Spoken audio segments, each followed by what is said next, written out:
ప్రభు మనందరితో మాట్లాడునుగాక. కుటుంబ ఆశీర్వాద పండుగ.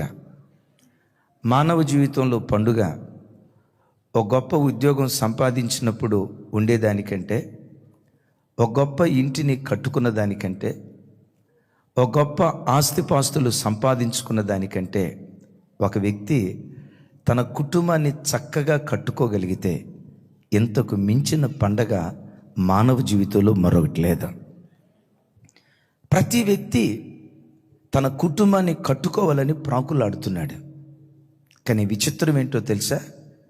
ఈ కడవరి దినాల్లో ఏ కుటుంబంలో చూసినా సాతాను కాటేసి కుటుంబాలను విచ్ఛిన్నం చేస్తున్నాడు. ఏ భార్యాభర్తలను కదిలించినా మా ఇంట్లో అన్నీ ఉన్నాయి కానీ సమాధానం లేదయ్యా, తినటానికి అన్నీ ఉన్నాయి, అనుభవించడానికి అన్నీ ఉన్నాయి, ఆస్తిపాస్తులు ఐశ్వర్యాలు ఉన్నాయి, ఇవన్నీ ఉన్నాయి, కానీ మా కుటుంబంలో కొదువైపోయింది, సమాధానం అయ్యా. భార్యాభర్తలు మేము కలిసి సంతోషంగా మాట్లాడుకొని ఎన్ని సంవత్సరాలు అవుతుందో. పిల్లలను తల్లిదండ్రులు ఓ చోట కూర్చొని ఒకరి ముఖాల్లో ముఖం పెట్టుకొని కళ్ళల్లో కళ్ళు పెట్టుకొని సంతోషంగా నవ్వుతూ మేము ఆనందంగా కుటుంబంలో కూర్చొని ఎన్ని సంవత్సరాలు అవుతుందో. కారణం ఏంటంటే కడవరి దినాల్లో సాతాను కుటుంబాల మీద కాటేసి భర్తకు భార్య కాకుండా, భార్యకు భర్త కాకుండా, తల్లిదండ్రులకు పిల్లలు కాకుండా, పిల్లలకు తల్లిదండ్రులు కాకుండా కుటుంబ వ్యవస్థను సాతాను చిన్నాభిన్నం చేస్తున్నాడు. సుమి, కుటుంబ వ్యవస్థను చిన్నాభిన్నం చేయటం ఇవాళేదో క్రొత్తగా జరుగుతున్న ప్రక్రియ కాదు. ఏదేను తోటలో ఆదాము ఒంటరిగా ఉన్నంత కాలం సాతాను దాడి చేయలేదు. ఎప్పుడైతే కుటుంబంగా ఏర్పడ్డాడో ఆదాము, కుటుంబ వ్యవస్థ మీద ఏదేను తోటలోనే సాతానుగాడు కాటేశాడు. ఇది క్రొత్తగా జరుగుతున్నటువంటి ప్రక్రియ కాదు. మా ఆశ, మా గుండెల్లో ఉన్న కోరిక, మా మనస్సులో పుట్టించినటువంటి తపన ఈ రాత్రి వర్తమానం ద్వారా ఒక్కొక్క కుటుంబం కట్టబడటానికి దేవుడు కృప చూపించును గాక. మీరు తిరిగి వెళ్ళేటప్పుడు ఈ వర్తమానాన్ని పదే పదే ధ్యానిస్తూ పదే పదే వింటుంటుండగా, ఈ వర్తమానం మా కుటుంబాలను కట్టిందయ్యా, మా యవన బిడ్డలను దిద్దుబాటు చేసిందయ్యా, మా సంసారాన్ని నిలవబెట్టిందయ్యా. ఇలాంటి దివ్యమైన సాక్ష్యం ఒక్కొక్క ఇంటిలో నా దేవుడు వినిపించునుగాక. ఎక్కడ చూసినా విషాద గీతికలు, విషాదకరమైన సమాచారాలు. జనవరి నెల మేబీ 14వ తారీఖు అనుకుంటా, నేను వైజాగ్ జిల్లా అనకాపల్లి అనే ప్రాంతానికి వెళ్ళాను. అంతర్వేది పాలెం నుంచి అనకాపల్లి ప్రాంతానికి మీటింగ్ నిమిత్తం వెళ్ళాను. అనకాపల్లిలో ఎంటర్ అవటంతో స్థానిక దైవ సేవకుడు చెప్తూ, అన్నా, ఈ మధ్య మా అనకాపల్లిలో ఒక ఘోరమైన సంగతి జరిగింది, మీకు తెలుసా అన్నాడు. నాకు అంత న్యూస్ పేపర్ చూసే అలవాటు లేదు, ఈ సోషల్ మీడియాతో కూడా అంత ఎక్కువ పరిచయం నాకు లేదు, ఏం జరిగింది అన్నా. మా ప్రాంతంలో 8వ తరగతి చదివే చిన్న బాబు, మేబీ 13 సంవత్సరాల చిన్న బాబు 5 సంవత్సరాల పసిబిడ్డను చెరిపేశాడయ్యా. హేయమైన కార్యం చేశాడయ్యా. అయ్యా, బాబు వయసు ఎంత? 13 సంవత్సరాలయ్యా. ఆ చిన్న పాప వయసు ఎంత? ఎల్కేజీ చదువుతున్న బిడ్డ 5 సంవత్సరాలు కూడా నిండని ముక్కు పచ్చలారని పసిబిడ్డను. నాకు అర్థం కాక, అసలు తప్పిలా చేయాలి, ఇలా పాపం జరుగుతుందని 8వ తరగతి చదివే ఆ చిన్న బిడ్డకి ఈ విషయం ఎలా తెలిసింది అనంటే, పోలీసు ఇంట్రాగేషన్లో తెలిసిందట. 8వ తరగతి చదివే బాబు ఒకరోజు వాళ్ళ అమ్మ సెల్ ఫోన్ తీసుకొని సెల్ ఫోన్ చూస్తూ ఉంటే తల్లి సెల్ ఫోన్లో ఫోర్నోగ్రఫీ వీడియోస్ ఉన్నాయట. కన్న తల్లి సెల్ ఫోన్లో అశ్లీలమైన బూతు బొమ్మలు ఉండటం చూసి ఈ 8వ తరగతి చదువుతున్న ఈ బిడ్డ తల్లి ఫోన్లో ఉన్న ఆ ఫోర్నోగ్రఫీ వీడియోలు చూసి పాపం ఎలా చేయాలో నేర్చుకొని చూసి కాముకత్వాన్ని రేపుకొని 5 సంవత్సరాల పసిబిడ్డను చంపేశాడు, అత్యాచారం చేశాడు. కావాలంటే ఎమాన్యుయల్ మినిస్ట్రీస్ యూట్యూబ్ ఛానల్ లైవ్లో అది చూపించబడుతుంది. తల్లిదండ్రులు దారి తప్పిపోతున్నారు. యథా రాజా తదా ప్రజ అన్నట్లుగా తల్లి దారి తప్పిపోతుంది, కూతురు దారి తప్పిపోతుంది, తండ్రి దారి తప్పిపోతున్నాడు. తండ్రి అడుగుజాడలను పిల్లలు కూడా వెంబడిస్తున్నటువంటి పరిస్థితి. క్రైస్తవ జనమా, ఈ రాత్రి నా హృదయంలో దేవుడు పెట్టిన భారం, ఓ మంచి మాదిరికరమైన తల్లిగా, ఓ మంచి మాదిరికరమైన తండ్రిగా ఈ రాత్రి నా దేవుడు నిన్ను ఆశీర్వదించును గాక.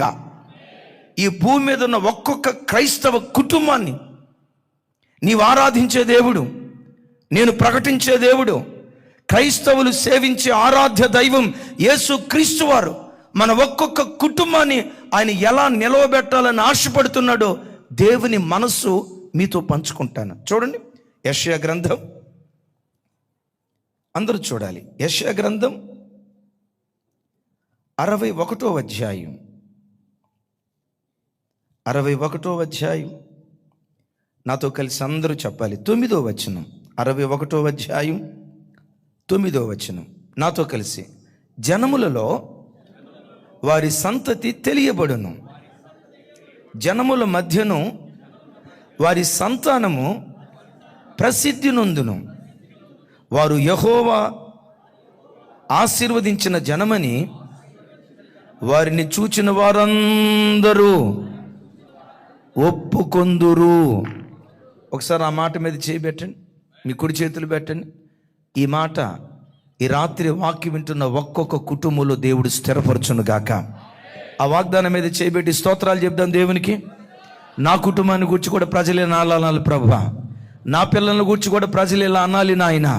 ఇలాంటి శబ్దమే అన్ని జనులు మా కుటుంబాలను గురించి చెప్పాలయ్యా అని ఆ వాగ్దానం మీద చేయబెట్టి ఒక్క నిమిషం స్తోత్రాలు చెప్దాం. స్వరమెత్తి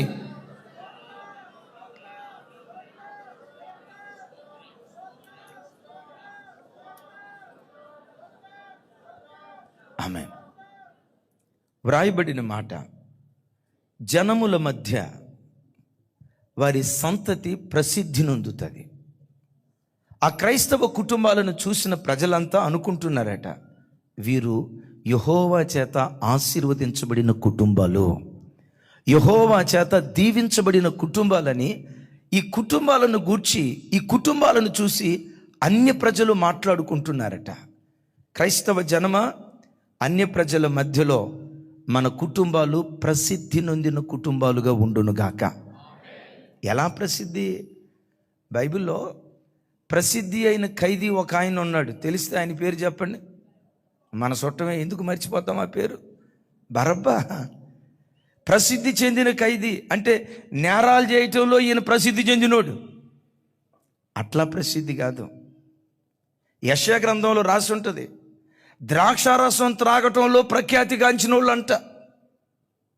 కొంతమంది అంటారు, రేయ్ నేను 4 క్వార్టర్లు వేసిన తోలనరా, అసలు ఇట్లా ఓగనరా అంటాడు. స్టడీగా ఉంటానరా ఆడి మాటలు.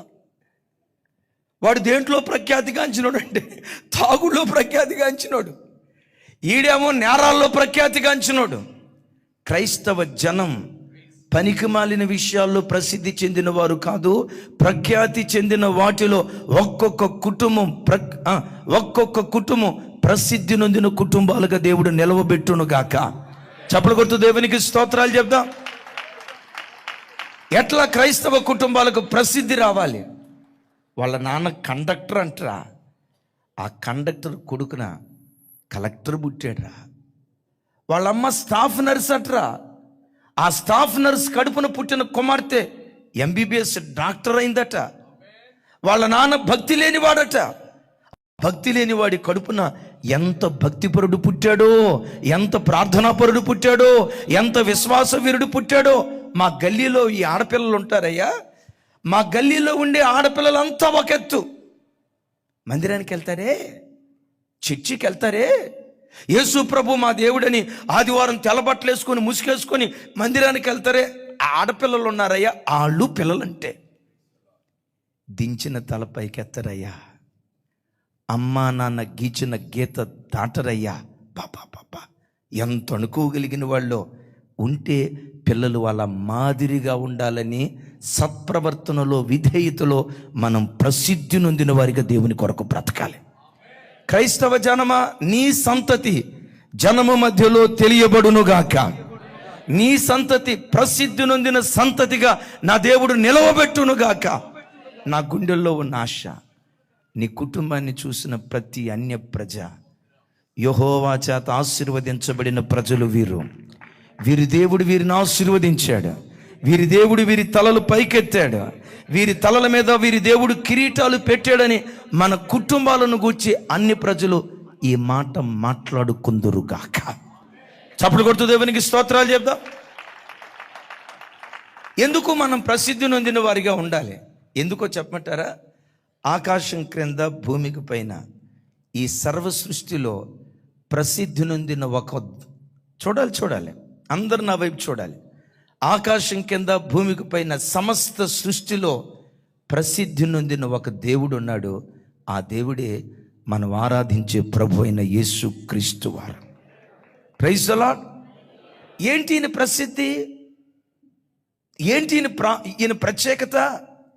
ఏంటి ఈయన ప్రాముఖ్యం? దైవజనుడైన మోషే కీర్తనలో మాట్లాడుతూ ఈ దేవుడు ఏ విషయంలో ప్రసిద్ధి నొందినవాడో మాట్లాడతాడు. చూడండి, కీర్తనల గ్రంథం 92వ కీర్తన, తమ్ముడు చదవండి. 92వ కీర్తన 14వ చరణం.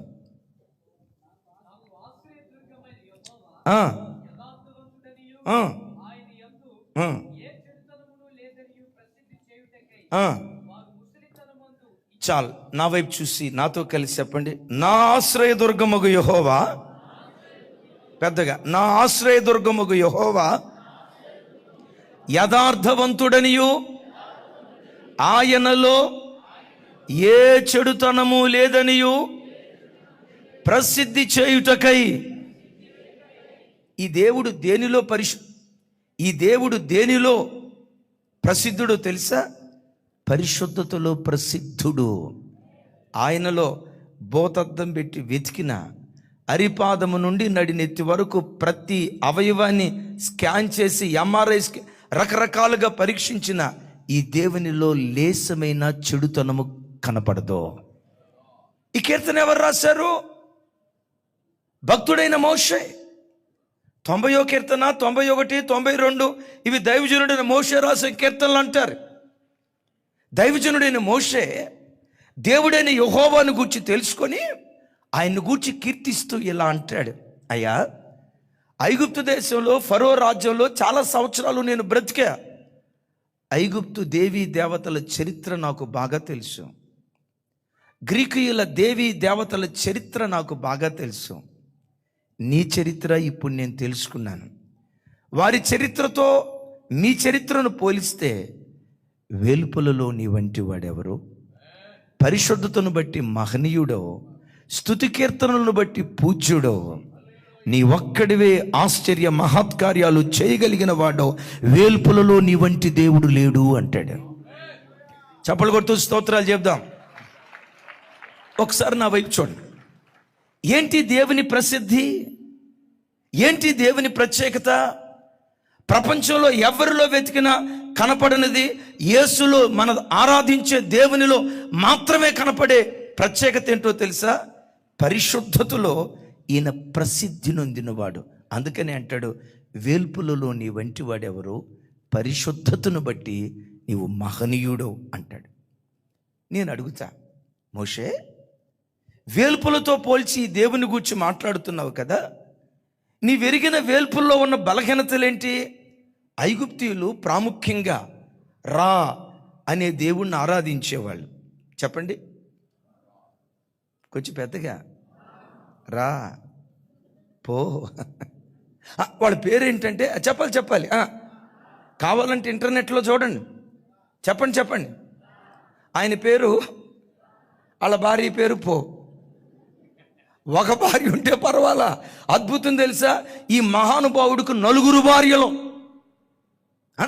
భార్యలు. నేనంట, మీ భర్తే కనుక నేను పెళ్లి చేసుకున్న 10 సంవత్సరాల తర్వాత ఏమే నేను ఇంకొక ఆవిడను కూడా పెళ్లి చేసుకున్నాను అని అన్నాడు అనుకోండి, భర్త వైపు చూసి God bless you my husband, ఎంత అద్భుతమైన భర్త దొరికేవు నాయన, అబ్బా ఇంత టాలెంట్ ఉందా నీకు, నువ్వు నిజంగా దేవుడివయ్యా అని సాగిలు పడతారా? ఆ వార్త తినటంతో సీపిరి కట్టక పని చెప్తారా? అమ్మా చెప్పాలి, సీపిరి కట్ట. ఒరే నాయన, ఏమండి, లోకంలో ఒక మనిషే భార్య ఉండగా ఇంకొక పరస్త్రీకి వెళ్తే నీతి లేనివాడు అని పిలుస్తారు, క్రమం తప్పినవాడు అని పిలుస్తారు, వావి వరసలు తప్పి ప్రవర్తించేవాడని పిలుస్తారు. ఐగుప్తీయుల చరిత్ర ఏంటో తెలుసా? వావి వరసలు తప్పి రాదు అనండి ఆ మాట పెద్దగా నాలా. వావి వరసలు తప్పి ప్రవర్తిస్తే ఆ రాను పట్టుకొని వీళ్ళు దేవుడు అంటాం ప్రారంభించారు. ఇది ఒక వ్యక్తి గూర్చి మాత్రమే. ఇక ఈ చెప్పుకుంటూ వెళ్ళాలంటే వాళ్ళను గూర్చి చెప్పాల్సి వస్తే ఒక మనుషుడు కూడా అంత రోత బ్రతకడం, అంత నీచమైన బ్రతికే వాళ్ళను పట్టుకొని ఈ ఐగుప్తీయులు దేవుళ్ళు దేవతలను ఆరాధించేవాళ్ళు. అలాంటి వ్యక్తుల మధ్యలో దేవుడైన యెహోవాను గూర్చి మోషే తెలుసుకొని అంటాడు, వేలుపులలో నీ వంటి వాడు ఎవరయ్యా, పరిశుద్ధతను బట్టి నువ్వు మహనీయుడవయ్యా, నీవు పాపము చేయని దేవుడవయ్యా, నీవు పాపము ఎరుగని దేవుడవయ్యా, నీ అంతరంగంలో లేశమైన పాపము లేదయ్యా. అందుకనే మీకు తెలుసా, అత్యున్నతమైన సింహాసనమందు తండ్రి అయిన దేవుడు ఆసీనుడై ఉంటే కోటాను కోట్ల దేవదూతలు ఏవైనా ఆయన ఆరాధించారో తెలుసా? సైన్యములకు అధిపతిగా యెహోవా పరిశుద్ధుడు, సైన్యములకు అధిపతిగా యెహోవా పరిశుద్ధుడు, సైన్యములకు అధిపతిగా యెహోవా పరిశుద్ధుడని గాన ప్రతిగానాలు చేస్తూ నిరంతరము ఆయనను ఆరాధన చేస్తూ ఉన్నారు. ఈ ఐగుప్తీయుల దేవుళ్ళలో కొంతమంది నీకు అవన్నీ చెప్పలేను రోత, కానీ తెలియాలి కాబట్టి చెప్తా. సేవకు రాక మునుపు నాకు యేసయ్య గురించి ఒక్కడి గురించే తెలుసు, మా ఊళ్ళ దేవుడిలే అనుకున్నా. సేవకు వచ్చిన తర్వాత అన్ని గ్రంథాలు చదివిన తర్వాత ప్రతిదినం యేసయ్య సుగుణాలను బట్టి ఆయన పాదాలు ప్రతిదినం ముద్దాడుతూ ఉంటా. సుగుణాల సంపన్నుడు. మీకు తెలిసినట్లేదు, ఈ ఐగుప్తీయుల్లో ఆ దేవుళ్ళను ఆరాధించేవాళ్ళు, ఆరాధించడానికి చుట్టూతో కొంతమంది దేవదూతలు ఉండేవాళ్ళు. వీళ్ళు ఎంత మహానుభావులో తెలుసా?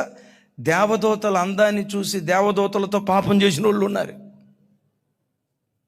తండ్రి అయిన దేవుని ఎదుట బహు సౌందర్యం కలిగిన దేవదూతలు ఆరాధిస్తూ ఉంటే ఆ దేవుని చూపులో కానీ, దేవుని మాటలో కానీ, దేవుని నడవడికలో కానీ లేశమైన పాపం లేదు.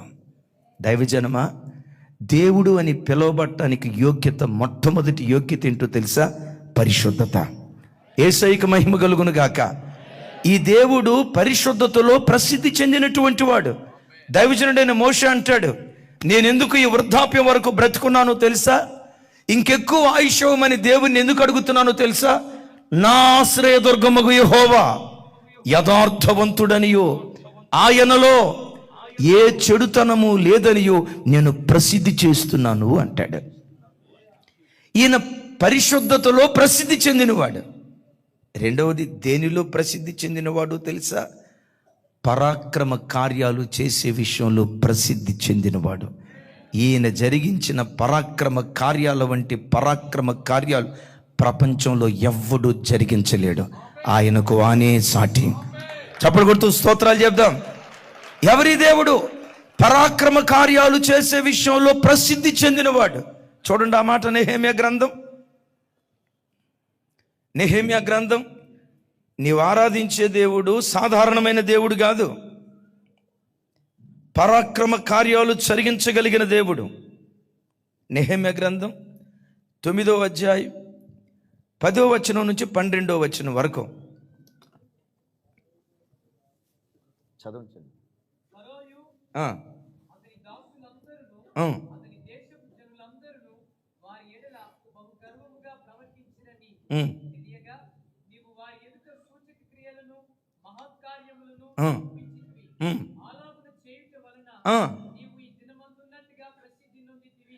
ఈ దినమున ఉన్నట్లుగా ప్రసిద్ధి నొందితివి. మరియు నీ జనుల ఎదుట సముద్రమును సముద్రము మధ్య ఏ నేల? పొడి నేల నడిచిరి. ఒకడు లోతు నీట రాయి వేసినట్లు వారిని తరిమిన వారిని అగాధ జలములలో పడవేసితివి. ఇదియుగాక మేఘస్తంభములోను రాత్రి కాలమందు అగ్ని స్తంభములోను నువ్వు ప్రత్యక్షమై ఆకాశము నుండి మన్నాను కురిపించి బండలో నుండి సముద్రాన్ని బండలో నుంచి నీటి ఓటను రప్పించి సముద్రములో నుండి పూరేళ్లను రప్పించి ఇది జరుగునా అని అనుకున్నని భేకర కార్యాలు జరిగించావు. నువ్వు జరిగించిన పరాక్రమ కార్యాలను బట్టే నీవు ప్రసిద్ధి నొందిన దేవుడు అయ్యా అంటాడు. చప్పలు కొడుతూ దేవునికి స్తోత్రాలు చెప్దాం. కొంచెం గట్టిగా దైవజనమా, ఈ దేవుని ప్రసిద్ధి ఏంటో తెలుసా? ఆయన ఆశ్రయించిన ఆయన పిల్లలైన మన జీవితంలో ఎన్ని పరాక్రమ కార్యాలైనా చేయటానికి శక్తి కలిగినటువంటి వాడు. ఏంటి ఆయన పరాక్రమం? దాసుని యజమానుడిగా మార్చగలడు. పెంట కుప్పల మీద పడిపోయిన వాడిని లేవనెత్తి సింహాసనం మీద కూర్చోబెట్టడానికి శక్తి కలిగిన వాడు. తినటానికి ముద్దన్నం లేక ఎవరు సహాయం చేస్తారని చాచే చేతులను ఇచ్చే చేతులుగా మార్చగలిగినటువంటి వాడు. ఈ దేవుడు ఇది జరుగునా అని అనుకొనని భేకర కార్యాలు ఆయన ఆశ్రయించిన ప్రజల జీవితాల్లో జరిగించగలడు. ఇక్కడ అంటాడు, అయ్యా ఎర్ర సముద్రం ఎదురైనప్పుడు 2 పాయలుగా నువ్వు చీల్చి నీ ప్రజలను ఆరిన నేల మీద నువ్వు నడిపించావు.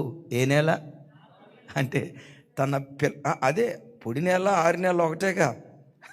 నువ్వు అమెరికా, మేము అదే సరే. ఏ నేల? ఆరిన నేల కూడా కాదు, ఇది బాగుంది. అంటే సముద్రంలో అడుగు పెడితే తన పిల్లల కాళ్ళకు బురదంటటానికి కూడా దేవుడు ఇష్టపడలా. వాళ్ళని చూసి మనం కూడా అట్లాగే దాటిపోదాంలే అనుకున్నారు. వాళ్ళ బ్రతుకు ఏమైపోయిందో తెలుసా? ఐగుప్తీయుల బ్రతుకు. ఒకడు లోతు నీట రాయి వేస్తే వేసిన రాయి మరలా పైకి రానట్లుగా ఇక పడిపోయినట్లుగానే ఉన్నారయ్యా. నీ ప్రజలను మాత్రం పొడి నేల మీద నువ్వు నడిపించావు అని మాట్లాడతాడు. దేవుడు ఎంత విచిత్రమైన వాడో, ఎంత అద్భుతకరుడో ఆయన పరాక్రమం అరణ్య యాత్ర చదివితే మనకు అర్థమవుతుంది.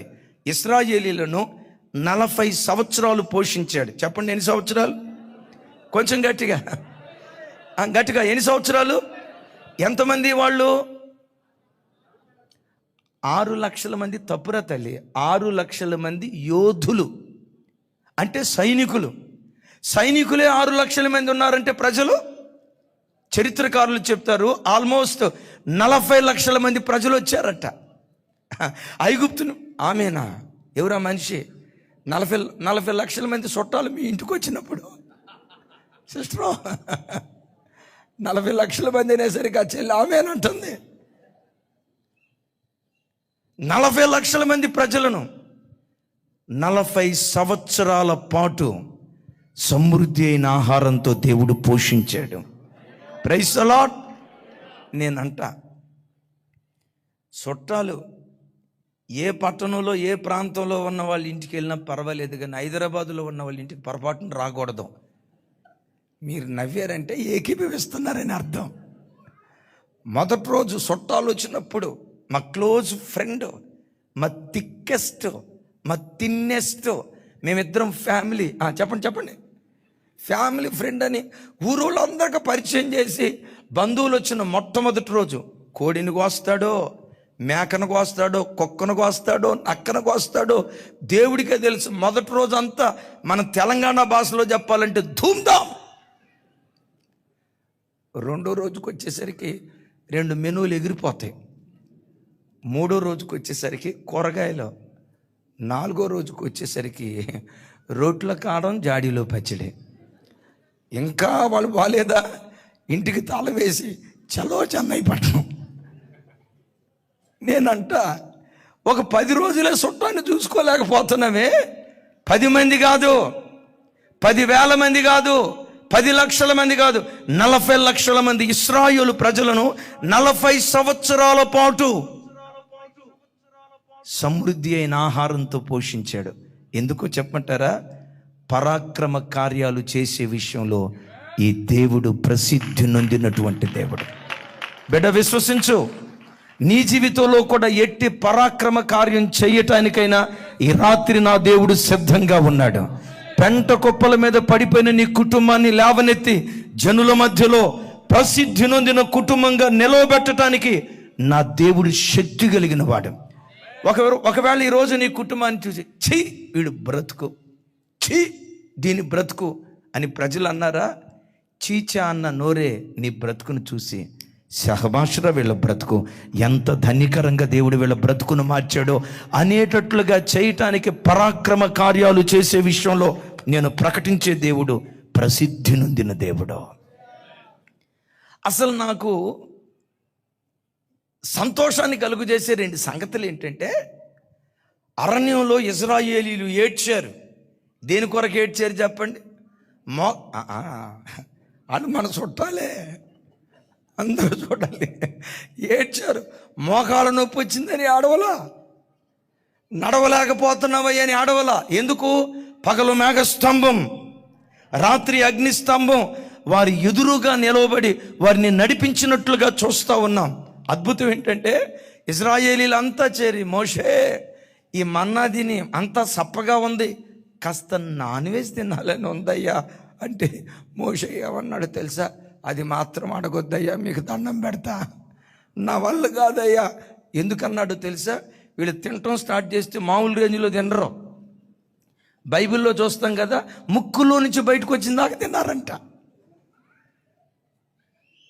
వీళ్ళ పరిస్థితి తెలుసు, మన వల్ల కాదు అనుకున్నాడు. నా వల్ల కాదు అంటే అప్పుడు దేవుడైన యెహోవా అంటాడు, మోషే యెహోవా బాహుబలం ఏమైనా తక్కువైనదా? పరాక్రమ కార్యాలు చేసే విషయంలో నేను ప్రసిద్ధి నొందిన దేవుడను. సముద్రంలో నుండి పూరేళ్లను రప్పించాడు. 30 రోజుల పాటు ఫుల్ నాన్ వెజిటేరియన్. అంటే ఎక్కడి నుంచి వచ్చినాయి ఇవి? ఎక్కడి నుంచి వచ్చినాయి? పరాక్రమ కార్యాలు చేసే విషయంలో ఈయనే సాటి. బైబిల్లో రాయబడిన మాట, వాళ్ళు వేసుకున్నటువంటి చెప్పులు అరగలేదట, వేసుకున్న చెప్పులు చెరగలేదట, వేసుకున్న బట్టలు చిరిగిపోలేదట. విచిత్రం ఏంటో తెలుసా? ఐగుప్తు దేశంలో బయలుదేరేటప్పుడు ఏ చెప్పులైతే వేసుకున్నారో 40 సంవత్సరాల తర్వాత కూడా వారి కాళ్ళకు అవే చెప్పులున్నాయి. ఆమేన్ చెప్పండి ఒకసారి. ఐగుప్తు దేశంలో బయలుదేరేటప్పుడు చూడాలి బెన్నీ ఇట్రా. ఐగుప్తు దేశంలో బయలుదేరేటప్పుడు నా వైపు చూడాలి. ఐగుప్తు దేశంలో బయలుదేరేటప్పుడు ఏ చొక్కా వేసుకున్నాడో 40 సంవత్సరాల తర్వాత కూడా అదే చొక్కాయి మార్చలేదు, చెప్పులు మార్చలా. నేను ఆలోచిస్తా, ఇది ఎట్టా? ఇప్పుడు ఐగుప్తులో బయలుదేరేటప్పుడు 7 సంవత్సరాల పిల్లోడు, 7 సంవత్సరాల పిల్లోడు కాలు సైజు ఎంత ఉంటుంది? 10 అడుగులా? ఎవరా తల్లి? 7 సంవత్సరాల పిల్లోడు కాలు సైజు ఎంత ఉంటుంది? ఎడ్రా. ఇప్పుడు ఈయనున్నాడు అనుకోండి, 7 సంవత్సరాల చిన్న బిడ్డ, 7 సంవత్సరాల చిన్న బిడ్డ చెప్పులు వేసుకున్నాడు. ఆ చెప్పు సైజు ఎంత ఉంటుంది? జస్ట్ 5 అడుగులు అట్లా ఉంటుంది. అది వేసుకొని ఉంటాడు. 40 సంవత్సరాల తర్వాత ఎత్తు పెరిగి ఉంటాడుగా, కాలు సైజు కూడా పెరిగి ఉంటుంది కదా. కాలు సైజు పెరిగిన తర్వాత చెప్పు ఏం కావాలి అమ్మా? చెప్పు చిన్నది కావాలి. కానీ విచిత్రం ఏంటో తెలుసా? 40 సంవత్సరాల తర్వాత కూడా చెప్పు తీయలా. ఎందుకో తెలుసా? కాలు సైజు పెరిగే కొద్దీ చెప్పు సైజు కూడా దేవుడు పెరిగేటట్టుగా చేశాడు. ఇప్పుడు ఈయన ఉన్నాడు, అటు చూడండి, అటు చూడు. మా సారు, మా ప్రాణం అంతా వీళ్ళ చేతిలో ఉంటుంది. మా పట్ల ప్రేమ ఉంటేనేమో సౌండ్ సిస్టమ్ బాగా పెడతారు. ఏదన్నా తేడా వచ్చిందంటే చూడు, మా బిడ్డలో మా పరిచర్య ప్రారంభం నుంచి మాతో ఉన్న బిడ్డలు, మా పరిచర్య ప్రారంభం నుంచి ఇమాన్యుయల్ మినిస్ట్రీస్కి దేవుడిచ్చిన కృప ఏంటంటే, ఒకసారి ఏ కుటుంబం మందిరంలో అడుగుపెట్టినా వారి పిల్లలు ఒలీవ చెట్టులాగా మందిరంలో అట్లా నాటబడిపోతారంతే. ఆమెన్. నేను బొమ్మన్నా వారు పో ఎడ్రా అట్లాంటి పిల్లల్ని ఇచ్చాడు. సరే వినండి, ఈయన ఐగుప్తులో బయలుదేరేటప్పుడు 5 అడుగుల మనిషి, 40 సంవత్సరాల తర్వాత ఎంత ఎత్తు పెరుగుతారో తెలుసా? ట్రంప్ గారి కొడుకు తెలుసా మీకు? చూసారా? ఆ హైటు 7 అడుగులు ఎత్తు పెరిగి ఉంటాడు. మరి 7 అడుగులు ఎత్తు పెరుగుంటే గమనించండి, 40 సంవత్సరాల క్రితం వేసుకున్న సొక్కాయి జాకెట్ మొక్క అయిపోద్ది, పొట్టి అయిపోద్ది. కానీ దేవుడు ఎంత చిత్ర విచిత్రాలు జరిగించేవాడో తెలుసా?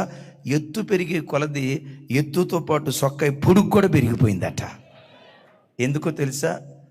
పరాక్రమ కార్యాలు జరిగించే విషయంలో ఈయన ప్రసిద్ధి నొందినటువంటి దేవుడు. గట్టిగా గట్టిగా గట్టిగా ఈ రాత్రి శబ్దయంత్రం ద్వారా దేవుని వాక్యం వింటున్న దేవుని ప్రజలారా, ఈ రాత్రి ఫంక్షన్ హాల్కి వచ్చిన క్రైస్తవ కుటుంబాలారా, ఓ ప్రత్యేకమైన పరాక్రమ కార్యం ఈ రాత్రి నీ జీవితంలో దేవుడు జరిగించును గాక. ఓ ప్రసిద్ధి నొందిన కార్యం ఈ రాత్రి దేవుడు నీ జీవితంలో జరిగించును గాక. ప్రసిద్ధి నొందిన కార్యాలలో, పరాక్రమ కార్యాలు జరిగించే విషయంలో ఈ దేవుడు ప్రసిద్ధి నొందినటువంటి వాడు. ఏంటి ఈయన ప్రసిద్ధి? పరిశుద్ధత ఈయన ప్రసిద్ధి. ఏంటి ఈయన ప్రసిద్ధి? పరాక్రమ కార్యాలు చేయటం ఈయన ప్రసిద్ధి. పరాక్రమ కార్యాలు చేసే, పరిశుద్ధతలో ప్రసిద్ధి నొందిన ఈ దేవుని ద్వారా మనం దయ పొందాలంటే ఆ దేవుని లాగా మన ఇల్లు కూడా ప్రసిద్ధి నొందిన ఇల్లుగా దేవుని సన్నిధిలో కట్టబడాలి. చప్పలు కొడుతూ దీనికి స్తోత్రాలు చెప్దాం. ఎలా కట్టబడాలి ఇల్లు? ఏ విషయాలలో క్రైస్తవ కుటుంబాలు ప్రసిద్ధి నొందినవిగా ఉండాలి? ఇల్లు ఇంగ్లీష్లో హౌస్ అని అంటారు. HOUSE. మరొకసారి చెప్పండి, HOUSE. H stands for holiness, O stands for obedience. వింటున్నారా? U stands for unity, S stands for supplication, E stands for esteem. ఒకప్పుడు ఎస్టీమ్ కారు ఉండేది. ఏ బ్రాండ్ చెప్పండి? అబ్బా, నువ్వు కార్లు బాగానే తోలినట్టున్నావు. Maruti. E stands for esteem. దైవజనమా, HOUS. H stands for holiness, O stands for obedience. నా మాట వినండి, ప్రతి క్రైస్తవ కుటుంబం విధేయతతో తన కుటుంబాన్ని కట్టుకోవాలి. భార్య తన భర్త మాటకు విధేయురాలిగా, పిల్లలు తల్లిదండ్రుల మాటకు విధేయత చూపేవారిగా, విశ్వాసులు దైవ సేవకుల మాటకు విధేయత చూపేవారిగా. విధేయత ఎక్కడుంటుందో దేవుని ఆశీర్వాదపు ప్రవాహం అక్కడ పొంగి ప్రవహించటానికి దేవుడు కృప చూపిస్తాడు. ఆ కుటుంబాలను ప్రసిద్ధి నొందిన కుటుంబాలుగా దేవుడు నిలవబెట్టునుగాక. పరిశుద్ధ గ్రంథమైన బైబిల్లో పరిశుద్ధతలో ప్రసిద్ధి నొందిన ఒక కుటుంబం ఉంది. ఎవరి కుటుంబమో చెప్పమంటారా? నా వైపు చూడాలి. ఎవరి కుటుంబమో చెప్పమంటారా? యొఫ్తా. యొఫ్తా ఎవరు? వేశ్యకు పుట్టినటువంటి వాడు. నేనంట, వేశ్యకు పుట్టిన కుటుంబం పరిశుద్ధతలో ప్రసిద్ధి నొందిన కుటుంబంగా ఎలా మారింది? బైబిల్లో రాయబడి ఉందా? ఎస్. యెఫ్తా కుమార్తె గిలాదు పర్వతం దగ్గరికి వెళ్ళి కన్యకగా బ్రతుకు కాలమంతా పురుషుణ్ణి కూడకుండా, పురుషుని సాంగత్యం ఎలా ఉంటుందో ఎరగకుండా యెఫ్తా కుమార్తె బ్రతుకు, చూడండి, యెఫ్తా కుమార్తె బ్రతుకు కాలమంతా దేవునికి కన్యకగా తాను సమర్పించుకుంది. టిల్ డేట్ ఈరోజు కూడా ఇశ్రాయేలు ప్రజలు ప్రతి సంవత్సరం 3 దినాలు పండగ ఆచరిస్తారు. యవన బిడ్డలంతా గిలాదు పర్వతాల దగ్గరికి వెళ్ళి, ఇశ్రాయేలీల కన్యకలు గిలాదు పర్వతాల దగ్గరికి వెళ్ళి దేవుని సన్నిధిలో ఏడుస్తారట. అయ్యా, యెఫ్తా కుమార్తె కన్యకగా బ్రతికిందే, ఎక్కడ కాలు జారకుండా, ఎక్కడ బురదలో పడకుండా, ఏ అపవిత్రత తనకు అంటకుండా పవిత్రురాలైన కన్యకగా నీ కొరకు బ్రతికిందే. యెఫ్తా కుమార్తెలాగా మా జీవితాన్ని కాపాడుకోవాలయ్యా, కన్యకలుగా మీ కొరకు మేము జీవించాలయ్యా అని కన్యత్వం కొరకు నేటికి ఇశ్రాయేలు ప్రజలు సంవత్సరానికి వచ్చి 3 దినాలు గిలాదు పర్వతాల దగ్గర ఏడుస్తూ ఉంటారట. దేని కొరకు? కన్యత్వం కొరకు. దేని కొరకు? యెఫ్తా కుమార్తె కన్యకగా పవిత్రురాలిగా బ్రతికినట్లుగా అలాంటి పవిత్ర జీవితం కావాలని ఏడుస్తూ ఉంటారట. నీవు ఆరాధించే నీ గొప్ప దేవుడు ఎవరో తెలుసా? అమ్మా నా వైపు చూడండి రా. నీవు ఆరాధించే నీ దేవుడు ఎవరో తెలుసా? వేశ్యల వంశావళిలో నుండి పవిత్రురాలైన కన్యకను పుట్టించగలిగిన శక్తివంతుడైనటువంటి దేవుడు. నీ తల్లిదండ్రులు ఎలాంటి వాళ్ళైనా, నీ తండ్రి తాగుబోతోడైనా తిరిగిపోతోడైనా, తల్లి గయ్యాలిదైనా చెడిపోయినదైనా, నీ ఫ్యామిలీ బ్యాక్గ్రౌండ్ ఎలాంటిదైనా నీ చేతిలో పడతానయ్యా, నన్ను ఆశీర్వదించేసయ్యా, నాకు ఒక మంచి భవిష్యత్తు దయచేయ్యా అని దేవుని చేతిలో నువ్వు పడితే వేశ్యల వంశావళిలో నుండి పవిత్రురాలైన కన్యకలను పుట్టించగలిగిన వాడు నీవు ఆరాధించే నజరేయుడైన యేసుక్రీస్తు వారు. పరాక్రమ కార్యాలు చేసే విషయంలో ఆయనకు ఆయనే సాటి, ఆయన ప్రసిద్ధి నొందినటువంటి వాడు. ఇలాంటి పవిత్రురాలైన కన్యకగా ఆవిడ ఎలా మారింది? తండ్రికి ఆ బిడ్డ చూపించిన విధేయత. నేనంట ఈ కాలంలో ప్రతి యవ్వన బిడ్డ నిజంగా చూపించగలిగితే మన కుటుంబాలను దేవుడు ఆశీర్వదించక మానతాడా? యెఫ్తా కుటుంబాన్ని తలమానికగా నిలవబెట్టిన వాడు మన కుటుంబాలను జనుల మధ్యలో ప్రసిద్ధి నొందిన కుటుంబాలుగా ఉంచక మానతాడా? మన కుటుంబాలను చూసి అన్య ప్రజలు యెహోవా చేత ఆశీర్వదించబడిన కుటుంబాలు, ఈ కుటుంబాలని మన కుటుంబాలను గురించి సాక్ష్యం చెప్పక మానతారా? మీరు అడగొచ్చు, యెఫ్తా కుమార్తె చూపిన విధేయత ఏంటి? యెఫ్తా యుద్ధానికి వెళ్ళాడు, మొక్కుబడి చేశాడు, యుద్ధంలో నాకు జయమిస్తే తిరిగి వచ్చిన తర్వాత మొదట ఏది నన్ను ఎదుర్కొంటుందో దాన్ని బలిగా ఇస్తానని అఖండమైన విజయాన్ని పొందుకున్నాడు. ఇంటికి తిరిగి వస్తున్నాడు. ఏకైక కుమార్తె, ఒక్కగానొక్క కుమార్తె, తండ్రి జయాన్ని పొందాడన్న సంగతి తెలుసుకొని తంబురతో నాట్యముతో దేవుణ్ణి స్తుతిస్తూ తండ్రిని స్వాగతించడానికి వెళ్ళింది. తండ్రిని మొట్టమొదటి ఎదుర్కొంది స్వరం ఎత్తాలి. తండ్రిని ఎదుర్కొంది ఏకైక కుమార్తె. కుమార్తెను చూడటంతో ఏమంటాడు తెలుసా? నా కుమారి, నన్నెంతగా నీవు కృంగజేయనేలా, ఏ గొర్రెో మేకో నన్ను ఎదుర్కొంటుంది అనుకున్నాను, ఏ పొట్టేలో నన్ను ఎదుర్కొంటుంది అనుకున్నాను, నీవు నన్ను ఎదుర్కొన్నావా? నా కుమారి, నన్ను నీవు కృంగజేయనేలా అని తర్వాత మాట ఏమంటాడు తెలుసా? యెహోవాకు మాట ఇచ్చి ఉన్నాను గనుక వెనుతీయను. ఏమని మాట ఇచ్చావు డాడీ? అదే వెళ్ళేటప్పుడు ప్రార్థన చేసుకున్నాను కదమ్మా, జయాన్ని పొంది తిరిగి వచ్చేటప్పుడు ఏది మొట్టమొదట నన్ను ఎదుర్కొంటాదో దాన్ని బలిగా ఇస్తానని. మొట్టమొదటి ఎదుర్కొంది నీవే.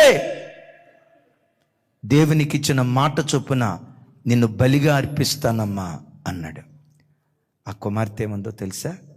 తండ్రి, యెహోవాకు మాట ఇచ్చి ఉంటివా, నీవిచ్చిన మాట చొప్పునే నాకు జరిగించు. నీవిచ్చిన మాట చొప్పునే.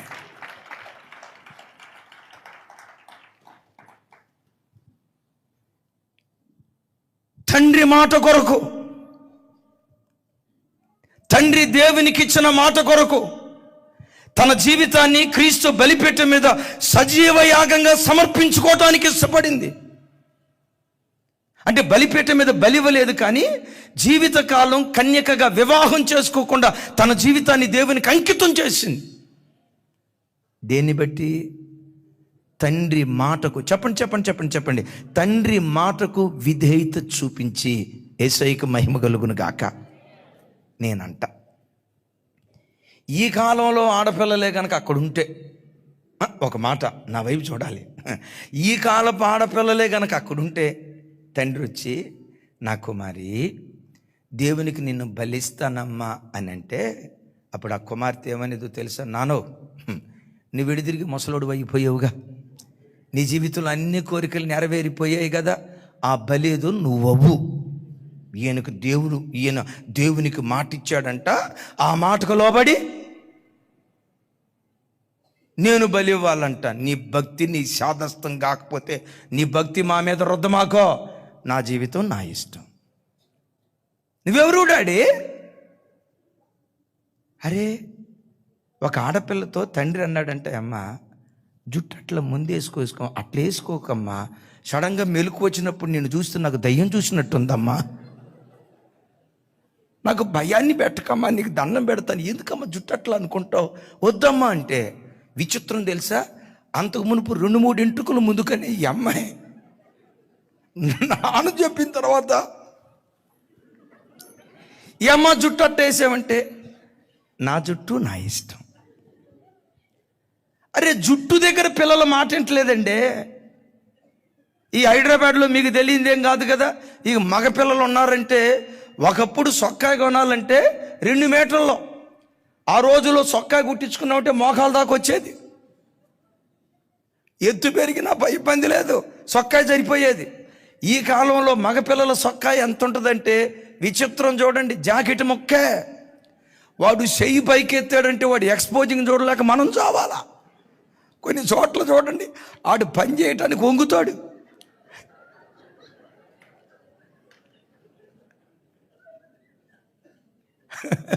ఆ వంగినప్పుడు వెనక నేరాలు ఘోరాలు. మరి ఏమిరా కటింగ్, ఏమిరా హెయిర్ స్టైలు. ఒక జుట్టు దగ్గర పిల్లలు విధేయత చూపలేదంటే రేపు వివాహం దగ్గర పిల్లలు విధేయత చూపిస్తారా? డ్రెస్ వేసుకునే స్థలం దగ్గర పిల్లలు విధేయత చూపకపోతే రేపు జీవిత భాగస్వామిని ఎన్నుకునే విషయంలో తల్లిదండ్రులకు విధేయత చూపిస్తారా? ఈరోజు కుటుంబాలు పతనమైపోవటానికి తల్లిదండ్రుల మాటకు అవిధేయత చూపే అవిధేయపు తరం. అమ్మ చెప్పింది కదా, ఇక ఈ రోజు నుండి కావాలనే అమ్మకు వ్యతిరేకంగా ప్రవర్తిస్తా. ఎవరమ్మా? నవమాసాలు మోసింది ఎవరమ్మా? తన రక్తాన్ని పాల రూపంలో మార్చుకొని నీకు త్రాపించింది. సంవత్సరం పాటు ఒడిలో పెట్టుకొని కంటి పాపలాగా కాపాడింది. నా కూతురు నా కొడుకు, నా కూతురు నా కొడుకు. ఆ అమ్మా నాన్నల ఆశల సౌధం ఏదైనా ఉన్నదంటే పిల్లలుగా మీరు కాదా? అమ్మా నాన్నకు భూమి మీద ఆశ అంటూ ఉందంటే, ఆ వృద్ధ తల్లిదండ్రులు బ్రతుకుతూ ఉన్నారంటే, ఓ 10 రోజుల పాటు బ్రతుకుదాం అనే బ్రతుకు మీద ఆశ పుట్టడానికి కారణం ఏంటో తెలుసా? పిల్లలు పిల్లలు పిల్లలు. ఈరోజు పరిస్థితి ఏంటో తెలుసా? పిల్లలే తల్లిదండ్రుల జీవితంలో కాలనాగై కాటేసి తల్లిదండ్రులను చిదివేస్తూ ఉన్నారు. ఎక్కడో కాదండి, స్థలం చెప్పను, హైదరాబాద్లో జస్ట్ మన ప్రాంతం ఎల్బీ నగర్ ప్రాంతంలో తండ్రి డ్రైవర్, లారీ డ్రైవర్, కష్టపడి కుటుంబాన్ని పోషించుకుంటున్నాడు. కూతురు చక్కగా చదివించాలని తల్లిదండ్రులు ఎన్నో కలలు కన్నారు. విచిత్రం ఏంటో తెలుసా? ఈ యవ్వన బిడ్డ తప్పుడు త్రోవకు వెళ్ళింది. ఒకడు కాదు సుమి, తల్లికి తెలిసింది, మందలించింది, ఇలాంటి ఘోరమైన పనులు చేయకమ్మా, నీ భవిష్యత్తు పాడైపోతుంది, నీ జీవితాన్ని వాడు చిదిమేస్తాడు, వాడి ఆశలు తీర్చుకొని నీ బ్రతుకును బజారు పాలు చేస్తాడు, నీకు దండం పెడతానమ్మా మానుకో. ఇంత చిన్న వయసులో 3 ఏంటిది? నా జీవితం నా ఇష్టం. ఒకవేళ ఎక్కువ తక్కువ మాట్లాడావా పోతా, హాస్టల్కి పోతా. ఎక్కువ తక్కువ మాట్లాడావా పోతా, బయటకు పోతా, నీ ఇంటిలో ఉండను. నువ్వు సాడిస్ట్ మమ్మీవి, నువ్వు గయ్యాలి మమ్మీవి. అసలు నీకు పిల్లలంటే ఆ ఖాళీ పూర్తి చేయండి, మీ ఇంట్లో ఉండే మాటలే. అబ్బా, ఇంత కరెక్ట్గా ఎట్లా చెప్పావు తల్లి? అలానే మాట అదేగా, నేనంటే నీకు ప్రేమ లేదు, నేనంటే నీకు ఇష్టం లేదు. పిచ్చి మొక్కమా, ఆ అమ్మ ఆశల సౌధం నీవే బిడ్డ.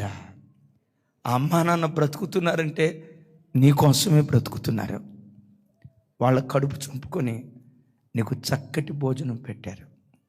వారు చిరిగిపోయిన బట్టలు వేసుకొని నీకు ఖరీదైన బట్టలు కొనిపించి కార్పొరేట్ కాలేజీలో నిన్ను చదివిస్తున్నారు. ఎంతటి త్యాగమూర్తులైన తండ్రులు నీకు దొరికితే బ్రతుకు కాలమంతా వారికి విధేయులుగా బ్రతికితే ప్రసిద్ధి నొందిన వాడిగా దేవుడు నిలవబెట్టడం ప్రారంభిస్తాడు. చప్పట్లు కొడుతూ దేవునికి స్తోత్రాలు చెప్దాం. హుషారుగా హుషారుగా హుషారుగా హుషారుగా చప్పట్లు కొడుతూ తల్లి మందలించింది. ఏం జరిగిందో తెలుసా? తల్లి తినే ఆహారంలో మత్తు పదార్థాన్ని కలిపి కడుపు నిండా భోజనం పెట్టి తల్లి పండుకొని ఉంటుండగా వాళ్ళను పిలిచి ఒకడు కాళ్ళు పట్టుకుంటే ఇంకొకడు చేతులు పట్టుకుంటే కడుపును పుట్టిన కూతురు తల్లి ముఖం మీద దిండేసి అదిమి కూతురు తల్లిని ఊపిరాడకుండా చంపేసింది. బాధాకరమైన సంగతి ఏంటో చెప్పంటారా? కట్టెలు కోసే రంపంతో తల్లి శరీరాన్ని ముక్కలు ముక్కలుగా కోసి బకెట్తో తీసుకొని కాలువలో పారేసింది.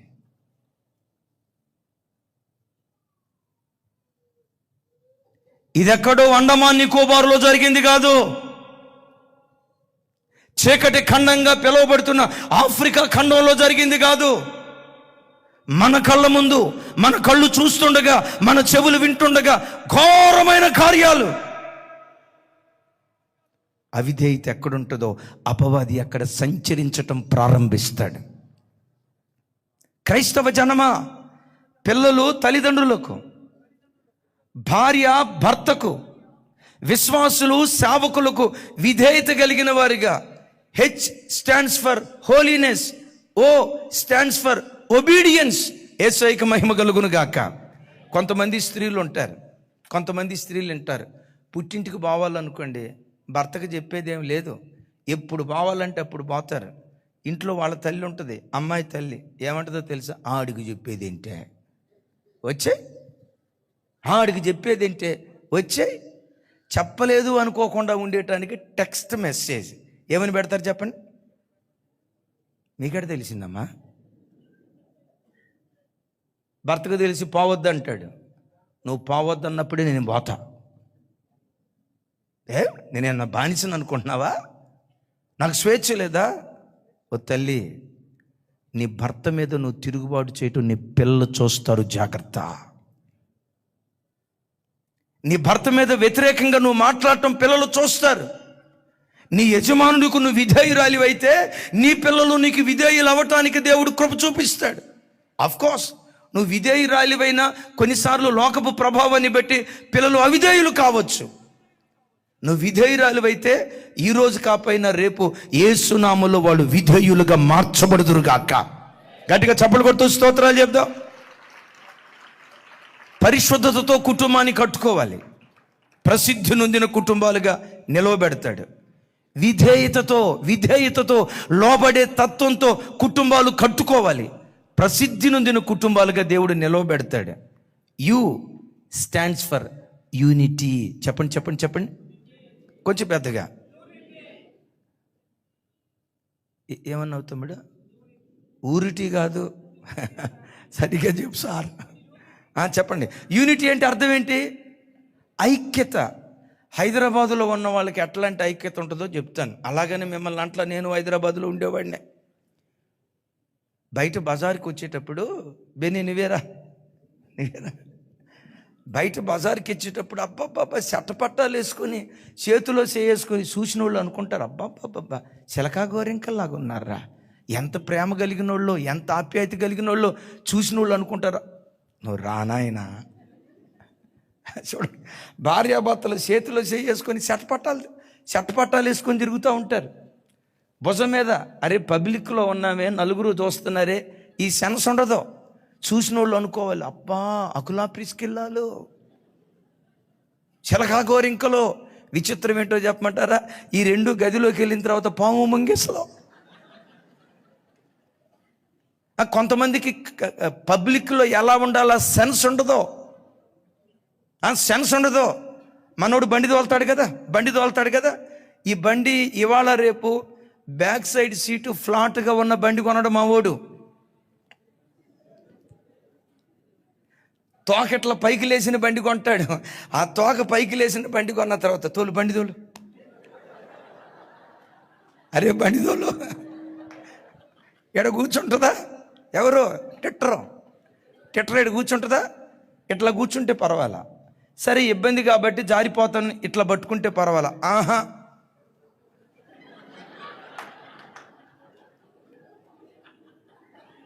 బయట ఇట్టున్నారా? చూసిన వాళ్ళు అనుకుంటారు అబ్బబ్బబ్బబ్బబ్బబ్బ అట్టుండాలా. ఇంట్లో రా, నీకు తెలుస్తుంది. అప్పుడు ఇంట్లోకి రా, నా వైపు చూడండి. కారపు మెతుకులు తిన్నా, ఒకే మాట, ఒకే బాట, ఒకే తీర్మానం, ఒకే నిర్ణయం. ఎంత ఐక్యత ఉంటుందో మీరు ఎరుగుదురు కదా. సహోదరులు ఐక్యత కలిగి నివసించుట. నాయనా నువ్వు అరే నువ్వు విడరా అక్కడ రైట్, నా వైపు చూడండి. సహోదరులు ఐక్యత కలిగి నివసించుట ఎంత మేలు, ఎంత మనోహరం. అది అహరోను తల మీద పోయబడి గడ్డ మీద కారుచు అంగి అంచుల వరకు దిగజారిన పరిమళ తైలాన్ని పోలి ఉన్నది. ఆశీర్వాదము, శాశ్వత జీవము అక్కడ ఉండవలెనని యెహోవా సెలవిచ్చి ఉన్నాడు. He commanded that. He commanded that. ఏమని కమాండ్ చేశాడు? ఏ ఆశీర్వాదమా,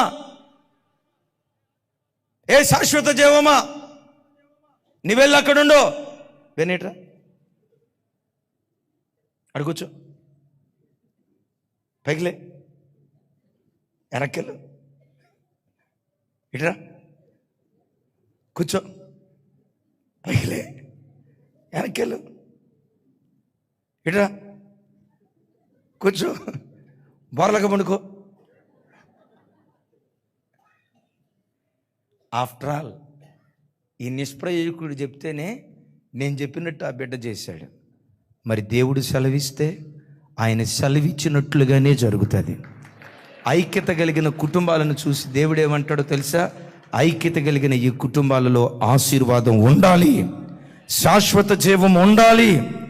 ఐక్యత మన కుటుంబాల్లో ఉంటే ఆశీర్వాదము, శాశ్వత జీవం గిన్నె నిండి పొంగి పొర్లేటట్లుగా దేవుడు దీవించడం ప్రారంభిస్తాడు. గట్టిగా చెప్దాం ఆమేన్. గమనించండి, అహరోను తల మీద పోయబడిన పరిమళ తైలం ఎక్కడి నుంచి గారిందట? తల మీద పోయబడింది. చూడండి, నేను చెప్పిందాక లేవడం. నేనంట నా మాటకే అంత అధికారం ఉంటే సృష్టిని సృష్టించిన సృష్టికర్త మాటకు ఇంకెంత అధికారం ఉంటుంది? నా చేతులెత్తి మిమ్మల్ని దీవిస్తున్నాను. మీ ఇంటిని దేవుని ఆశీర్వాదం ఏలుబడి చేయునుగాక, శాశ్వత జీవం ఏలుబడి చేయునుగాక. 2024 సంవత్సరంలో మీ కుటుంబాలను ఏలుబడి చేసిన శాపం, దారిద్ర్యత, రోగం యేసు నామం పేరిట కాడి విరగొట్టబడునుగాక. 2025 ఆశీర్వాదాన్ని అనుభవించిన సంవత్సరంగా, దేవుని శాశ్వత జీవాన్ని అనుభవించిన సంవత్సరంగా, వరంగా ఈ సంవత్సరం దేవుడు అనుగ్రహించునుగాక. చెప్పబడుతూ దేవునికి స్తోత్రాలు చెప్దాం. చెప్పాలి. ఎక్కడ పోయబడింది ఆ తైలం?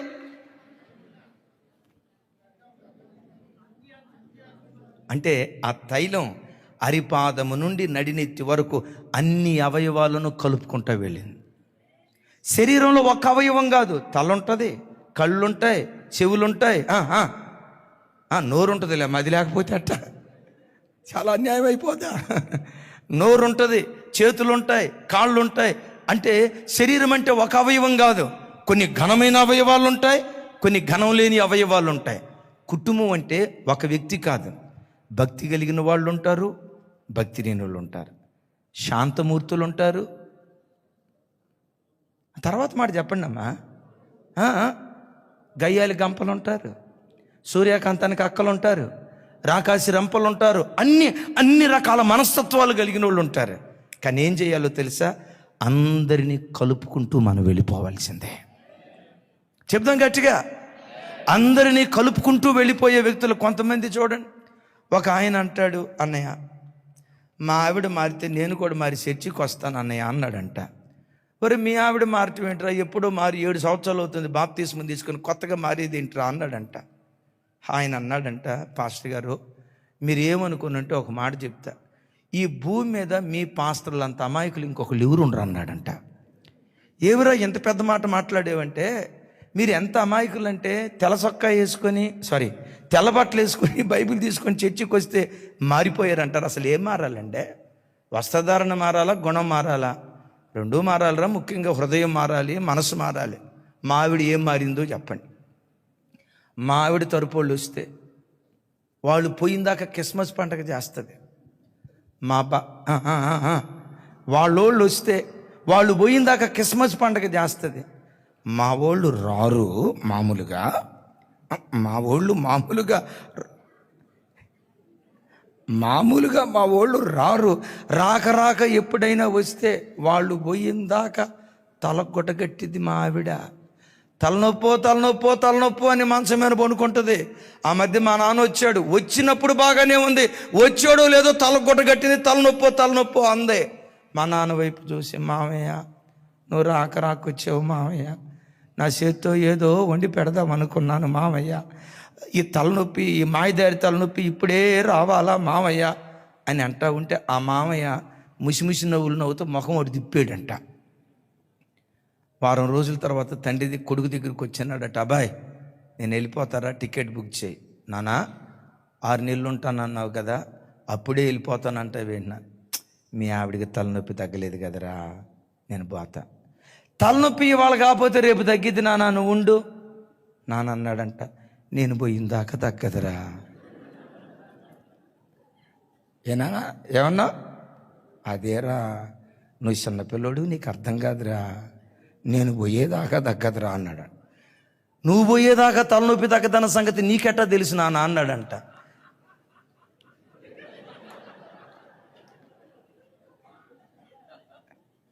నువ్వు పోయేదాకా తలనొప్పి తగ్గదన్న సంగతి నీకెట్లా తెలుసు నాన్న అంటే, మీ అమ్మ దగ్గర ఎక్స్పీరియన్స్ రా. బిడ్డలారా, క్రైస్తవ కుటుంబం అందరినీ కలుపుకుంటూ వెళ్ళాలి. చప్పలు కొడుతూ స్తోత్రాలు చెప్దాం. ఈ వాక్యం వింటుండగా మీ కుటుంబాల్లో ఎవరి పట్లైనా అనైక్యత ఉంటే, ఎవరి పట్లైనా మనస్మర్థ కలిగిన వారిగా బ్రతుకుతూ ఉంటే, house you stands for unity. ఐక్యతతో మన కుటుంబాలు కట్టుకోగలిగితే ఆశీర్వాదం, శాశ్వత జీవం అక్కడ ప్రవహించటానికి దేవుడు కృప చూపించును గాక. మన కుటుంబాలు ప్రసిద్ధి నొందిన కుటుంబాలుగా ఉండాలంటే yes stands for supplication. Supplication అనగా ప్రార్థన. ఏ ఇంటిలో ప్రార్థన జరిగిద్దో ఆ ఇంటిని ప్రసిద్ధి నొందినటువంటి కుటుంబాలుగా దేవుడు నిలవబెట్టడం ప్రారంభిస్తాడు. చూడండి ఆ మాట, యెషయా గ్రంథం 62వ అధ్యాయం 7-8 వచనాలు ఒకసారి చూడండి. యెషయా గ్రంథం చదువుచనా. యెహోవా జ్ఞాపకకర్తలారా, ఆయన యెరూషలేమును స్థాపించు వరకు, లోకమంతటా దానికి ప్రసిద్ధి కలుగు చేయు వరకు ఆయనను విశ్రమింపనీయకుడి. చప్పలు కొడుతూ దేవునికి స్తోత్రాలు చెప్దాం. దేవుడి స్థలంలో ఓ చక్కటి మాట అంటాడు. నాతో కలిసి అందరూ చెప్పండి, యెహోవా జ్ఞాపకకర్తలారా, యెహోవా జ్ఞాపకకర్తలారా. మరోసారి, యెహోవా జ్ఞాపకకర్తలారా, విశ్రమింపకుడి. పైన అంటాడు, రాత్రి అయినా పగలైనా మౌనముగా ఉండకుడి. ఏం చేయాలి? ప్రార్థించండి. దేని కొరకు? యెరూషలేమును స్థాపించు వరకు, లోకమందంతటా దానికి ప్రసిద్ధి కలుగు చేయు వరకు. ప్రారంభంలో విన్నాం కదా, ఈ దేవుడు ప్రసిద్ధి నొందిన దేవుడు, పరిశుద్ధతలో ప్రసిద్ధి నొందినవాడు, పరాక్రమ కార్యాలు చేసే విషయంలో ప్రసిద్ధి నొందినటువంటి వాడు. ఆ ప్రసిద్ధి నొందిన దేవుని మనస్సేంటో తెలుసా? ఆయన రక్తముతో కడగబడిన మన కుటుంబాలన్నీ ప్రజల మధ్యలో ప్రసిద్ధి నొందిన కుటుంబాలుగా మన కుటుంబాలు ఉండాలి. మన కుటుంబాలను చూసి చెప్పాలి, ప్రజలు ఏమనుకోవాలి? యెహోవా చేత ఆశీర్వదించబడిన ప్రజలు ఈ ప్రజలు అని ప్రజలు మాట్లాడుకొందురుగాక. అయితే ఒక మాట, అలాంటి ప్రసిద్ధి నొందిన కుటుంబాలుగా మన కుటుంబాలు ఉండాలంటే ప్రతి తల్లి యెహోవా జ్ఞాపకకర్తగా మారాలి, విజ్ఞాపన వీరురాలిగా మారాలి, ప్రార్థించే ప్రార్థనా తల్లిగా మారాలి, రోదించే తల్లిగా ఓ తల్లి దేవుని సన్నిధిలో మారితే యెరూషలేమును స్థాపించినట్లుగా నీ కుటుంబాన్ని దేవుడు స్థాపిస్తాడు. యెరూషలేము ప్రసిద్ధి నొందిన పట్టణంగా ఉన్నట్లుగా నీ కుటుంబం ప్రసిద్ధి నొందిన కుటుంబంగా ఉండునట్లుగా కృపగల దేవుడు సహాయం చేస్తాడు. దేవునికి మహిమ కలుగును గాక. దైవజనమా ఓ చిన్న సాక్ష్యం. సోరారం జీడిమెట్ల ఏరియాలో 2 కుటుంబాలతో 2002 సంవత్సరంలో మేము పరిచర్య ప్రారంభించాం. 2 కుటుంబాలతో ప్రారంభించబడిన పరిచర్య ఈరోజు వేల కొలదిగా దేవుడు విస్తరింపజేశాడు. యూట్యూబ్లో లక్షల కొలది ప్రజలు దేవుని కృపను బట్టి దేవుని వాక్యం వినటానికి దేవుడు సహాయం చేశాడు. సెంట్రల్ మందిరంలో ప్రతి ఆదివారం 3 ఆరాధనలు జరుగుతాయి. 3 ఆరాధనలు, 3500 మంది పట్టే విశాలమైన మందిరం. దేవుని కృప 3 ఆరాధనలకి, 2 ఆరాధనలకైతే మందిరం ఇరుకైపోతుంది.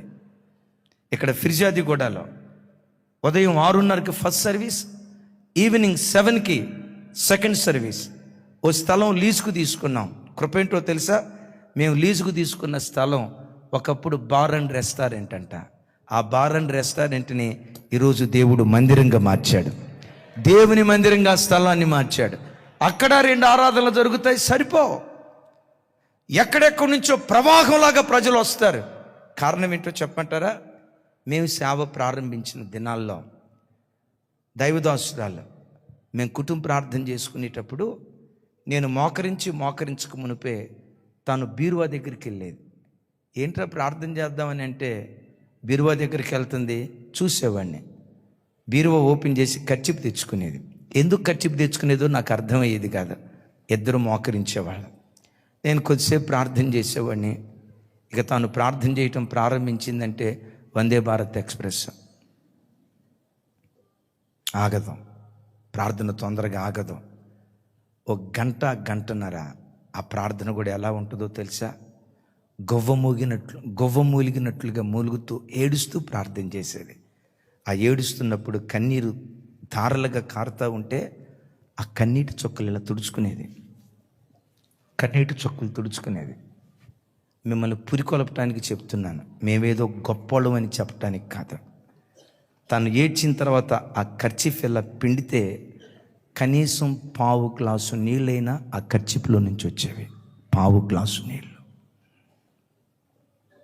ఆ కన్నీటి జలములో నుండి జనాలను దేవుడు పుట్టించడం ప్రారంభించాడు. ఆ తర్వాత దేవుని కృప సోరారం మన మందిరానికి వచ్చే మా విశ్వాసుల గురించి చెప్తాను. 21 రోజు ఉపవాస ప్రార్థన జరుగుతుంది. విచిత్రం ఏంటంటే ఆదివారపు ఆరాధనకు ప్రజలు ఎట్లా తండోపతండాలుగా వస్తారో 21 దినాల ఉపవాస ప్రార్థనలు కూడా చిన్నపిల్లలు మొదలుకొని పెద్దవారి వరకు తండోపతండాలుగా వస్తారు. ఉపవాస ప్రార్థనలు ఉసూరుమంట జరగవు.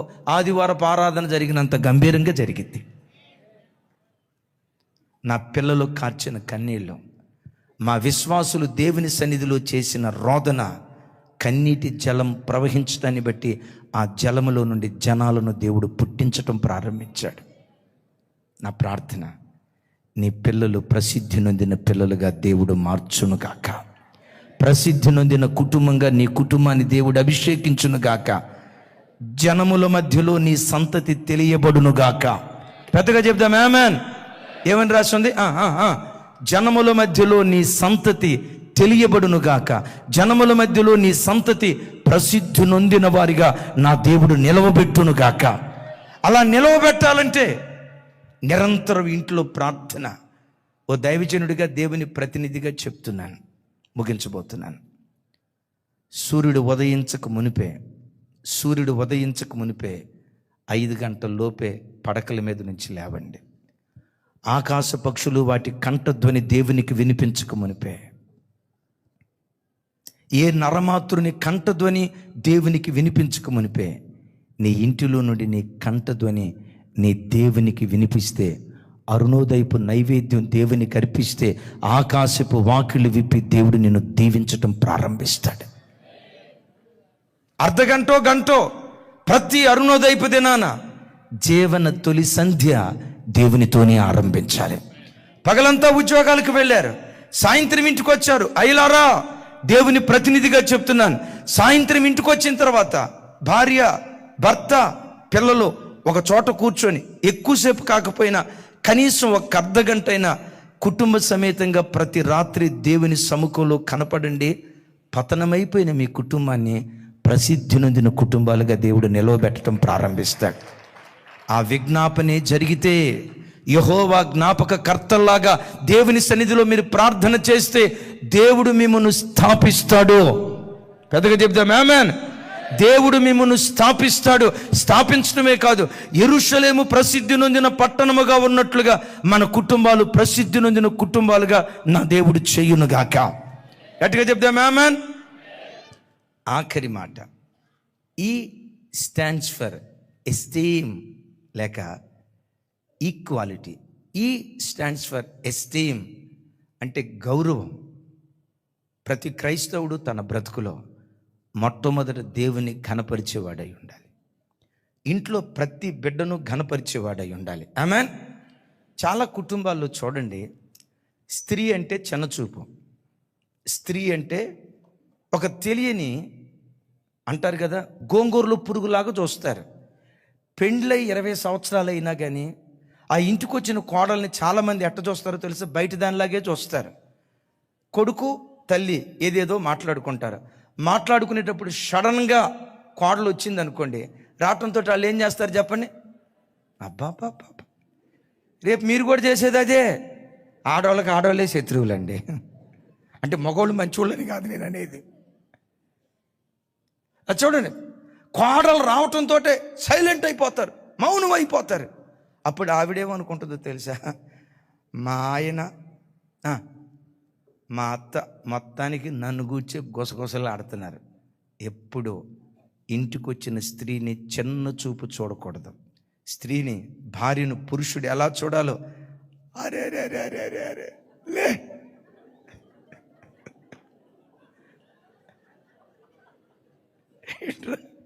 చెప్పమంటారా? మాకిట్లాంటి సైన్యం దొరికింది కాబట్టి ఒకప్పుడు చిన్న పరిచర్య ప్రపంచానికి కృపగల దేవుడు పరిచయం చేశాడు. ఎలాంటి సైన్యం లేవలేదు చూడండి. దేవుడు అవమన చేసేటప్పుడు ఆదాము ప్రక్కలో నుంచి ఎముకను తీశాడు. ఇట్రా ఆదాము, చెప్పాలి. ఆదాము ప్రక్కలో నుంచి ఎముకను తీశాడు. తల మీద నుంచి ఎముకను తీయలా, అరికాలు నుంచి ఎముకను తీయలా. ఎక్కడి నుంచి తీశాడు? ప్రక్కలో నుంచి తీశాడు. ఒకవేళ తల మీద నుంచే గనక ఎముకను తీసి ఉంటే అవ్వమ్మ ఆదాం తల మీద ఎక్కి తబలా కొట్టేది, తల మీద ఎక్కి భరతనాట్యం చేసేది. నేను నీ తల మీద నుంచి తీయబడ్డాను కాబట్టి నీకంటే నేను ఎక్కువ. ఒకవేళ అరికాల్లో నుంచి తీసాడు అనుకో, ఆదాం ఏం చేసేవాడో తెలుసా? పడుకో, ఆ పని చేయలేను, నా కాళ్ళలోంచి తీయబడ్డావు కదా, నువ్వు అణిగొండాల్సిందేనని ఆదాం ఆ పని చేసేవాడు. నీవు ఆరాధించే దేవుడు అనంత జ్ఞాని. తలలో నుంచి తీయలేదు, అరికాల్లో నుంచి తీయలేదు. చెప్పండి, ఎక్కడి నుంచి తీశారు? ప్రక్కలో నుంచి తీశాడు. ఎందుకు ప్రక్కలో నుంచి తీశాడో తెలుసా? ఆ భార్యాభర్తలు బ్రతుకు కాలం అంతా అరే పొసమేసేయి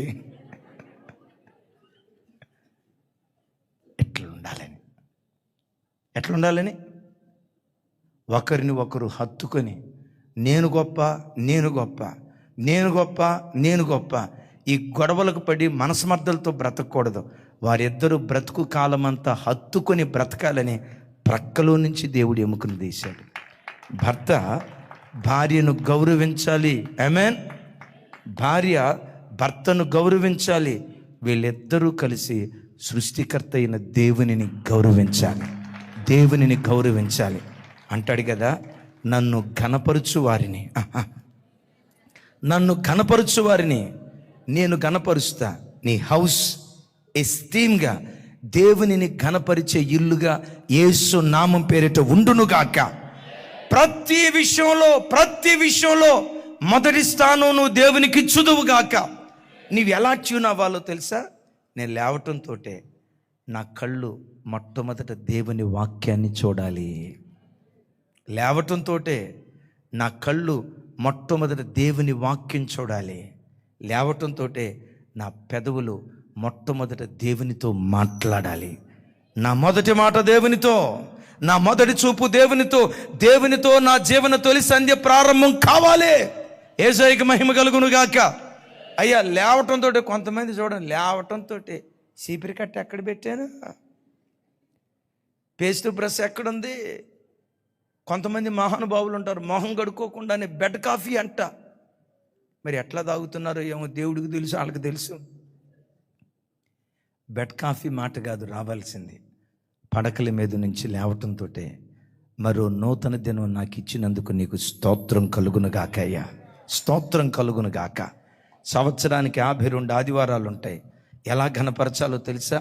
52 ఆదివారాలలో ఒక్క ఆదివారం కూడా నేను పోగొట్టుకోకుండా 9ంటికి ఆరాధన అయితే 8:55 కల్లా నా పాదం దేవుని మందిరపు గుమ్మాన్ని తొక్కాలి. ఎందుకై ఎంత ఫంక్చువాలిటీగా ఉంటున్నావు? ఉద్యోగాన్ని ఘనపరిచిన దానికంటే, వ్యాపారాన్ని ఘనపరిచిన దానికంటే, పిల్లల స్కూల్ని ఘనపరిచిన దానికంటే నా దేవుని నేను ఘనపరుస్తా, నా దేవునికి అధిక ప్రాధాన్యత ఇస్తా, నా దేవుని మందిరానికి నేను ప్రాధాన్యత ఇస్తా. ఒక భక్తుడు అంటాడు, put God first, you never be last. Put God first, you never be last. H stands for holiness, O stands for obedience, U stands for unity, S stands for supplication, E stands for esteem. ఈ 5 లక్షణాలు అవపోసనం చేసుకో. నీ దేవుడు ప్రసిద్ధి నొందినవాడు, నిన్ను ప్రసిద్ధి నొందినవాడిగా నిలవబెట్టాలి. ఇది నీ దేవుని ఆశ. ఒకవేళ నువ్వు అనుకోవచ్చు, ఏదో ఒకటిలేండి చిన్న జీవితం కదా, ఏదో ఒకటిలేండి చిన్న జీవితం కదా, ఎట్లా బ్రతుకుతావులేండి అని నీవు అనుకుంటే నీవు రాజీ పడతావేమో. నిన్ను నిలవబెట్టే విషయంలో దేవుడు రాజీ పడడం. ఆయన ఏమంటాడో తెలుసా? నీవెక్కడున్నా తలగానే ఉండాలి, నీవెక్కడున్నా పైవాడిగానే ఉండాలి. క్రైస్తవుడు అంటే చాచేవాడి కాదు, చెయ్యి చాచేవాడు కాదు, ఇచ్చేవాడిగా క్రైస్తవుడు ఉండాలి. క్రైస్తవుడు తోకగా ఉండకూడదు. క్రైస్తవుడు తోకగా ఉండకూడదు. క్రైస్తవుడు తోకగా ఉండకూడదు. తోకగా ఉండకూడదు, తలగా ఉండాలి. పనికి మాలిన వారిగా ఉండకూడదు, ప్రసిద్ధి నొందిన వారిగా మనం మార్చబడాలి. ఒక్క 1/2 నిమిషం. ఈ మధ్య ప్రపంచ దేశాల్లో ఉన్న అత్యంత ధనవంతులు 10 మంది జాబితా చూశారు, రిలీజ్ చేశారు. యూట్యూబ్లో అప్లోడ్ చేసాం. ఇంటికి వెళ్ళిన తర్వాత ఒకసారి యూట్యూబ్ ఓపెన్ చేసి చూడండి. ఈరోజు ప్రపంచంలో అత్యధిక ధనవంతులు 10 మంది లిస్ట్ ఇస్తే ఆ 10 మందిలో 9 మంది దేవుని బిడ్డలే. 9 మంది దేవుని బిడ్డలే. ఆ 9 మందిలో 5 క్రైస్తవులు, 4 యూదులు. వాళ్ళిద్దరు ఎవరు? క్రైస్తవులు, యూదులు, వాళ్ళిద్దరు ఎవరండి? అరే ఏమో డౌట్గా చెప్తున్నారు, చూసి వస్తాను ఆగాయి అన్నట్టు చెప్తున్నారు. చెప్పండి, ఎవరు వాళ్ళిద్దరు?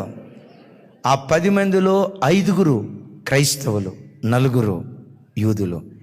నేటికి ఆయన పిల్లలుగా పిలువబడుతున్న దేవుని బిడ్డలు ప్రసిద్ధి నొందిన వారిగానే నేటికి కనబడుతున్నారు.